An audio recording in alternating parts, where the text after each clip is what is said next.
మరి మాతృ సంఘం అంటే నేను పుట్టిన సంఘం.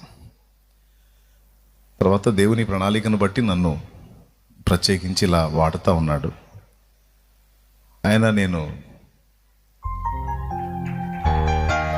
నా హృదయంలో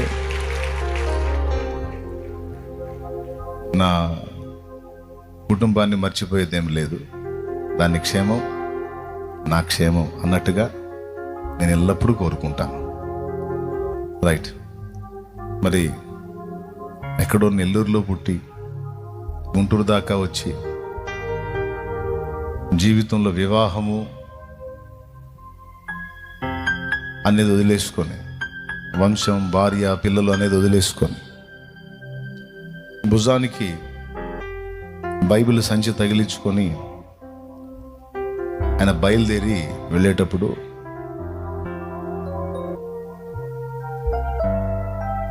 ఇందాక ఫ్రెడ్ అన్న చెప్తున్నాడు, మీ చిన్నాయన్ని మీరు చూడాలంటే,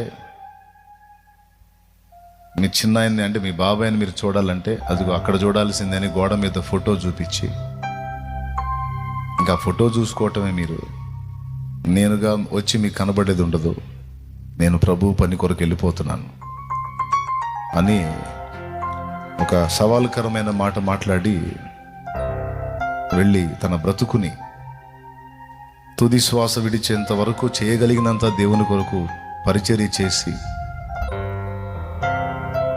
బాగుగా కష్టపడి తను క్రమంగా నడిచి ఇతరులకు కూడా మంచి మాదిరి ఇచ్చినటువంటి దైవజనులు యేసన్న గారు. ఆ మహానుభావుడు ప్రభు దగ్గరికి వెళ్ళిపోయినటువంటి వేళ ఈరోజు ఆయన గురించి చెప్పుకోవడానికి మనకి ఈ రాత్రి జాలదో పగళ్ళు జాలో అలాంటి అనుభవాలు ఉన్నటువంటి దైవజనుడు. ఇక ఆయన పరిశుద్ధాత్మ ప్రేరణలో పాడుకున్న పాటల్ని వర్ణించడానికి కూడా ప్రతి పాట ఒక ప్రసంగమే అవుతుంది, ఒక అద్భుతమైన అంశమే అవుతుంది. కనుక నాకైతే చాలా పాడాలని ఉంటుంది, కానీ చాలా పాడేదానికి సమయం ఉండదు.